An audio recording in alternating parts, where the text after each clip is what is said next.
Hello and welcome to Dartmouth-Hitchcock's virtual roundtable series, Heads Up, Coping Through COVID-19. I'm Audra Burns and your moderator for the series. Today we'll be discussing healthcare beyond COVID-19 with leadership from member hospitals in the Dartmouth-Hitchcock Health system. Joining me today is Dr. Joe Perras, Chief Executive Officer and Chief Medical Officer at Mount Ascutney Hospital and Health Center in Windsor, Vermont. Welcome, Dr. Perras. Thank you. Great to be here. Dr. Don Caruso, President and CEO at Cheshire Medical Center in Keene, New Hampshire. Hi, Dr. Caruso. Hi, Audra. Thank you for having me today.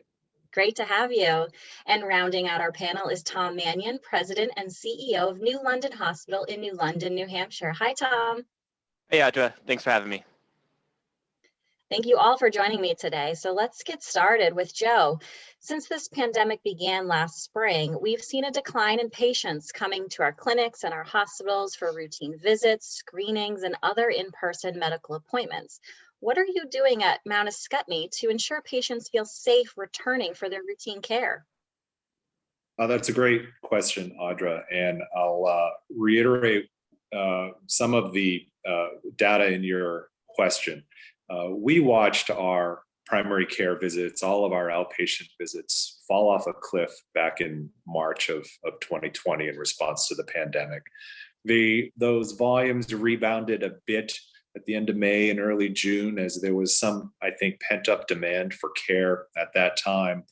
But we've now since leveled off at a level that none of us are happy about, probably 10 to 15% behind what we would usually expect to see for patient visits in our outpatient settings.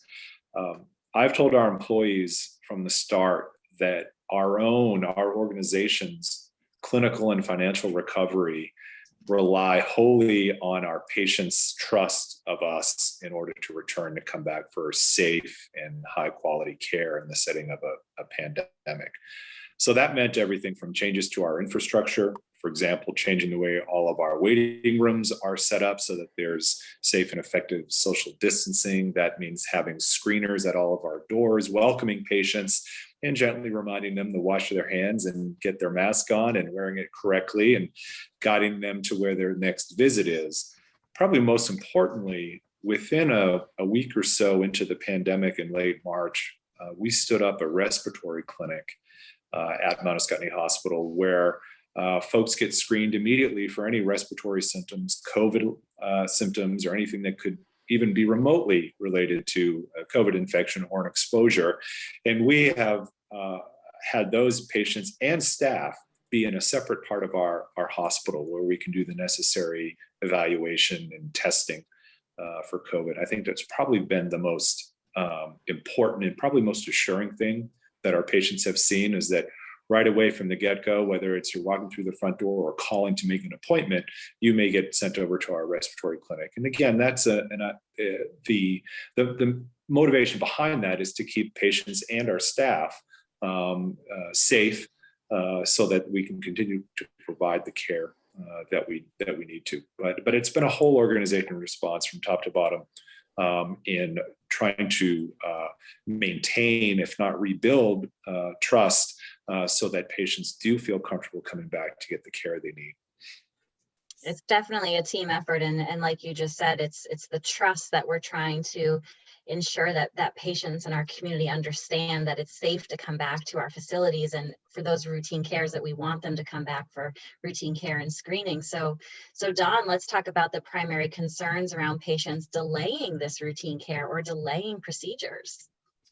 Yeah, Audra, and I think as Joe said, is we have to create trust so people will do the things that they know that they should be doing, and they've done for many years. And I think about it from two perspectives. One is just your annual routine care that you may get because you're a woman of a certain age and you need to have a mammography on a regular basis, or that you're over 50 and you need to have your colonoscopy. And most of us don't like to have either one of those things. But the reality is that it's real important because when you delay that care, we may miss something that we should find earlier. And, I think about some of the data that I'm seeing nationally in terms of mammograms and women holding off on having their mammography because they're just not comfortable coming in. And what we saw is this big drop off in mammography across the nation. We saw that locally as well. We saw big drop offs in all of the Dartmouth-Hitchcock member sites where the number of mammograms we did significantly dropped. And even for a period of time, we stopped doing them. And the reality is now that women are coming back, but there still isn't the catch up that needs to have been done, which means people are continuing to delay. So what happens if you delay? And we could find something where we find a spot on that mammogram that, turns out to be something that is a little bit more than it would have been 6 months or a year before. And so those things are really important. Same thing with the screening colonoscopy. The whole reason to have a colonoscopy really is to prevent that colon cancer from occurring. And really, if you delay, we don't catch the polyp before it becomes the cancer. And we're looking at a time when the cancer is actually there. And how much value is it then? And so having those regularly scheduled things are real important. At the same time, when I think about really the things I do as a family doc on the days I practice in the clinic and taking care of people with chronic disease and the diabetics. And, some of the things we're seeing is that those individuals who have long-term been really pretty well controlled for many reasons, COVID has not allowed them to be physically active. We see a whole lot of weight gain during COVID, but really their control of their diabetes is not what it was prior. And so having us monitor it, having us figure out how to help them cope with the situation of COVID at the same time managing their chronic disease really important, because on the flip side in the hospital, we're seeing significant increases in our case mix index. Case mix index is our way we look at how sick people are when they come into the institution. And really we're seeing 20-30% increases in our case mix index just because people have waited to manage their chronic disease. So real important for people to feel comfortable coming back to us because it's the only way we're going to keep them healthy or healthier.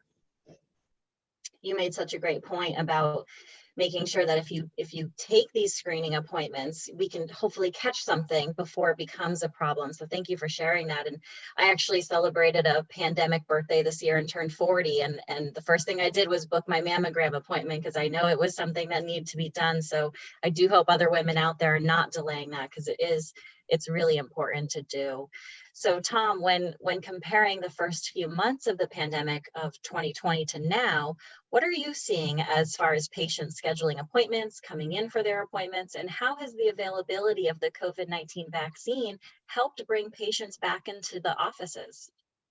Yeah, it's a great question. So kind of going off of what Joe and Don have already said, the initial onslaught of COVID really did have things slow down from our OR shutting down to people being fearful and not coming in.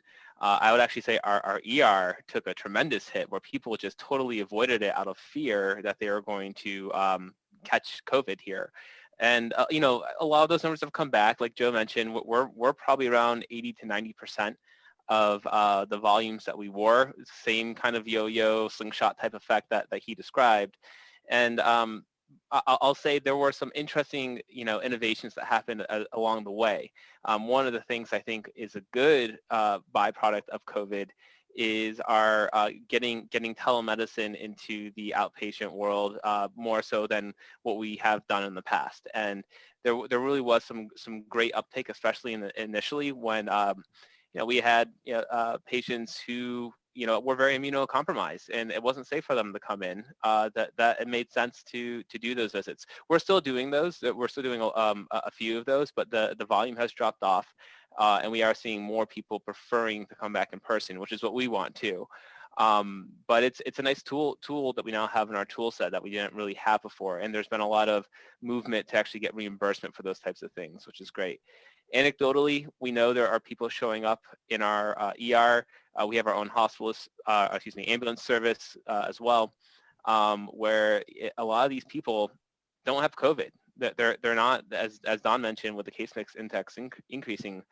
It's just a lot of people out there who have been putting off some of the preventative, opportunities to make themselves healthier. So it's kind of the old Benjamin Franklin, an ounce of prevention is worth a pound of cure, and it's just one of those things where it hopefully with all of these vaccines starting to roll out, And New Hampshire's doing great. We are doing very, very well. We need to keep our foot in the pedal so that we can get back to that sense of normalcy and people feel comfortable coming back in to engage with a healthcare provider. I'm an optimist by nature. I think that's going to happen, but hopefully we get there sooner rather than later. That's right. The best thing we can do is continue to advocate for getting vaccines as soon as people are eligible. So be sure to do that. And Joe, we touched upon this briefly about patients with chronic conditions continuing to monitor their health. So let's talk about how patients with these type of chronic conditions can maintain their health level during the pandemic.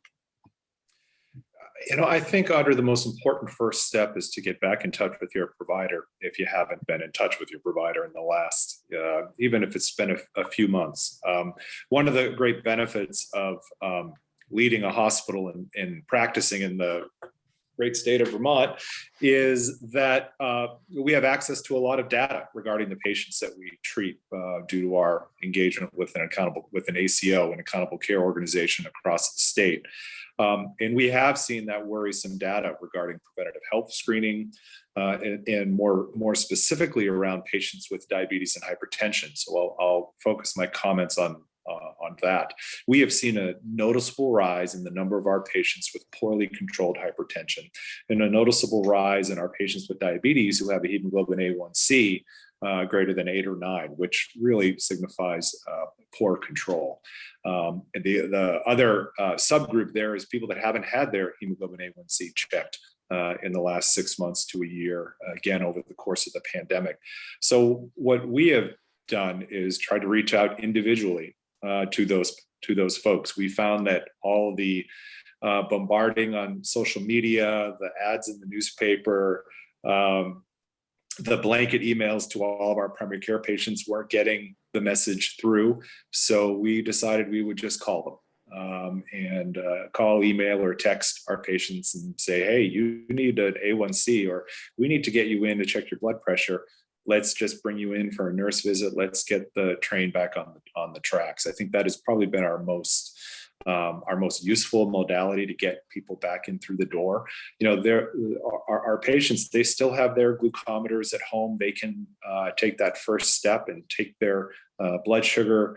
They can make dietary modifications. Our hypertensive patients can, if they don't have a blood pressure cuff at home, they can swing by a CVS or a Hannaford's or what have you to get your blood pressure taken. But I think one thing we've all underestimated, either as providers, physicians, hospital leaders, is kind of how tired people feel after a year. There have been some great articles, and both in the medical literature and in some, in pop culture or the New York Times around, the term languishing. How we're not really depressed, we're not overly anxious, we're just tired of being tired and being worried and anxious. So it can be hard to take that first step towards, okay, I'm going to focus on my own health here, especially amongst working families where they're trying to keep, all the boats afloat. The kids may be home from learning remotely for the last year. There's job insecurity, food insecurity. There's a lot that people are worried about, and healthcare has dropped a bit down their priority lists. So we're trying to move it back up to the top. And what we've found is the best motivator is to reach out and touch them and drag them back in if we need to. And I think, something that we often hear from our CEO and president, Dr. Joanne Conroy, she often says hope's on the horizon. I think all of you, what you're speaking to today is there is hope on the horizon, and your facilities are open and safe and ready for these patients to come back in for this necessary care that they need. So I hope our viewers are taking that to note. So Don, let's talk about the diagnostics and lab centers that might be currently opening. Are they operating at pre-COVID capacity? And how are you ensuring patients who need dialysis or mammograms, for example, to feel safe receiving that care? So Audrey, it's interesting that, across the board, everything is open. There is no diagnostic service. There's no lab. There's no service that we actually deliver that is not open for care. what we're seeing is that people choose in terms of particular areas where they're willing to go back much more quickly. In many places like the operating room, we're almost at 100% in terms of the operating room capacity and demand that's there pre-COVID. We're seeing things like physical therapy that astronomically are at 120% of pre-COVID numbers, which is really interesting. And it's not quite clear why in some places people are very willing to come back, and other places people are just finally getting back to where they need to be. But it's important for people to know that we are really paying attention to their health when they walk in the door, and the health of our own employees. And so it's important to know every employee who comes in on any given day actually gets screened by our door screeners, much the way we have all of the patients and visitors who come into the building screened for a temperature and travel history, things of that nature, looking for people who are high risk. At the same time, everyone in this organization wears appropriate PPE depending upon the setting. And so whether it's a face shield and a level 2 mask, or whether it's an N95 mask and a full shield, or a PAPR, depending upon what the situation, what the procedure is, people are wearing their PPE very, very effectively. And what's really interesting, we really struggled early on to figure out what the right PPE was. And then we struggled for people to stick to it in terms of using the PPE. Now it's become second nature. We no longer have any concerns around people using PPE in ways that they shouldn't be, meaning, not wearing the right level mask, or not wearing the face shield. So a lot of attention right now, and a lot of acceptance by the staff to do all the right things for the patients. At the same time, patients need to understand when they come in, we've really paid attention to certain things like negative pressure in rooms that people are going to be in, especially people who are in high risk rooms. They'll be in a negative pressure room, which is really critical to lower their risk of exposure to COVID. At the same time, we do things that in terms of disinfecting in between each and every patient in every exam room. Anytime someone comes in, that room has just been completely cleaned from top to bottom in terms of all the things that need to happen, even in the ambulatory practices where our turnover, we've had to slow down some of our throughput just because we have to figure out how to clean the room so that they're safe for the patients to come in. So, at this point, I'm pretty comfortable that if you come into this organization, I feel safer here. And I've heard our pulmonologists say to us, I feel safer here than I do go into the grocery store. And I still feel that way. And I think that people should feel that same way now when they start to receive care again. This place is a very, very safe place. And that if there's COVID in the building, they're not going to be exposed to it with all the specific precautions we're taking. Mm-hmm. And kudos to all of the staff at all three of your facilities who, day in and day out are taking those crucial steps with PPE and wearing them for long hours, because they just want to make sure every single person they come in contact with is safe. So we truly appreciate everything that our healthcare heroes are doing. So Tom, let's talk about New London, what you're doing at New London Hospital. Patients, like we touched upon, are requiring certain appointments and procedures that we don't want them to delay, like colonoscopies, for example. So how are you getting patients back to New London Hospital for these important appointments or operations? Yeah, so similar to Joe, again, we've done a ton of social media blitzes. We use our local publication called the Cursard Shopper. I'm sure many of you have heard of it, where we put things to let people know that we're here, we're open. And eventually just reaching out to talk to as many people as we can to say it's time for you to come back. And one of the things that has been great is we have seen a huge uptick in our community health and wellness group and a lot of the virtual programming that we've put on. And there has been a lot of people engaging in a different way. Not ideal. I think people like to be in person, and it is something that we're still learning to get really good at by doing it this way. But it's been good. It has been a very positive outcome for us. We like others have opportunities beyond colonoscopy in mammography. That's what I've been talked about. And I think really the way to do that to get people in is to go to where they are. We're doing, and unfortunately that's hard to do in person. So we're doing a lot of that virtually. And so we're holding these in a lot of outreach town halls. I'm going to the Rotary, to certain town planning boards, things of that nature, to make sure people know that we're here. Our mission is still to take care of our community and to make sure that they're well. We have a lot of work to do, and it's going to be an ongoing battle. But as we continue with our testing and our vaccinations, hopefully people will realize, much like what Don said, this is probably one of the safest places that you can be. Most of our staff are vaccinated. We have very few exceptions. Some people who delayed initially are now getting vaccinated. Lots of various reasons for that, medically related. But it's you know, we're safe. We're here and we're open. And so just like today, right now, just want to convey that same message. We're here. We're here for you. Please come back, and let's make sure we're helping you take care of you. Yep, and it's great how you're here, how you're adapting and changing, and also how you personally are connecting with the community. I think that's important, and it's something great that we have the ability to do here in New Hampshire. And one other way that we've been adapting is through telehealth. So Joe, that's really been a great tool for both patients and providers over the past year. I know that I personally used it. It was super easy to book through my DH through the patient portal, had no problem logging in. It was just like a Zoom meeting like I'm talking to you now. So it certainly has a place within health centers and hospitals moving forward, but it's not a replacement for routine care. So what advice do you have for patients questioning whether they should come into the office or schedule a telehealth visit? That's another great question, Audra. I will say that the telehealth journeys has been a roller coaster ride. We crammed about probably 2 years of program development and preparation into 3 weeks to get rapid adoption and deployment of telehealth options across all of our clinics. I'd say the pendulum swung very, very widely into we have to just move everything to telehealth for some period of time until we figure out what this pandemic is going to bring. And now the pendulum has swung back to what I hope will be a more sustainable presence of telehealth in our clinics. As Tip O'Neill said, all politics are local, and I think our patient populations are all a little bit different. And down in the greater Windsor area, our population is a little bit older, heavily in the Medicare, Medicaid payer programs. And telehealth doesn't always work based on issues with broadband or technological difficulties, either at home and sometimes in the hospital as well. We've tried to make sure that our patients have the option.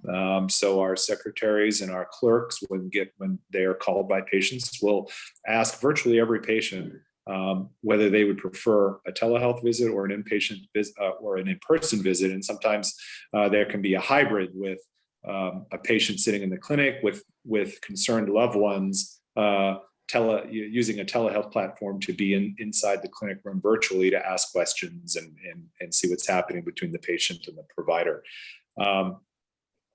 I think uptake in telehealth is varied widely across whatever clinical service line you're talking about. We really moved heavily into the telehealth role for our psychiatry service and rheumatology, some of our specialty services where we have Dartmouth-Hitchcock physicians who come down to us a day or 2 days a week. For rheumatology, for example, we share our rheumatologist with Yale, who he lives in Connecticut full time, but comes up to us because he's had a house locally for years. And we had travel restrictions and concerns about him being able to move back and forth between our states. So that was 100% telehealth up until about a week and a half ago. And it went wonderfully. So I think, again, a lot of it is both provider and patient specific on whether telehealth is going to work in that situation. I think most of us were nibbling around the edges with telehealth up until the pandemic. We had down at Mount Ascutney, we had telehealth in our emergency rooms. We had telepsychiatry available throughout the hospital.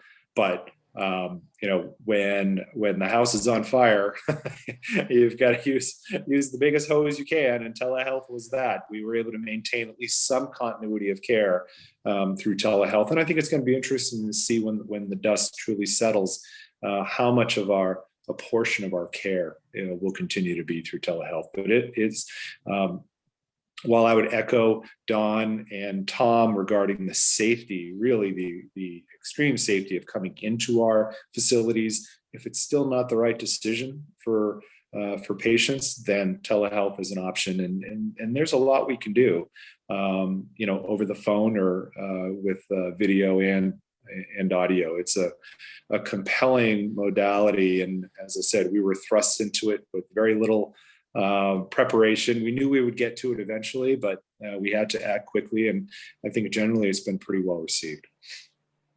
And like what was said earlier about the first thing that patients can do is just reach back out to your primary care provider. And that's the first step in this. They can reach out and find out if telehealth is an option or if in-person is an option, and find out what's best for them. And hopefully they'll make that call to get them back in. So Don and Tom, as we near the end of the pandemic and enter, what might be the new normal, what would you like to say to your patients about receiving care post-pandemic? Don, I'll start with you. Sure, Audra. And I think it's just really important for people to know that we're here. We haven't gone anywhere. We're safe. And this is a place we want you to feel comfortable coming. And as Joe said, if you can't, we want to find alternative ways to take care of you. We're all procrastinators as human beings. We like to procrastinate. We're also afraid to go to doctors most of the time, because you never know what a doctor may say to you, or a nurse practitioner, or some other healthcare provider. And so we procrastinate. And this is a time not to procrastinate, because we were probably already procrastinated longer than we should. I think about what's coming up. And right now we're going to start seeing, those physicals for sports physicals and child summer physicals and things like that.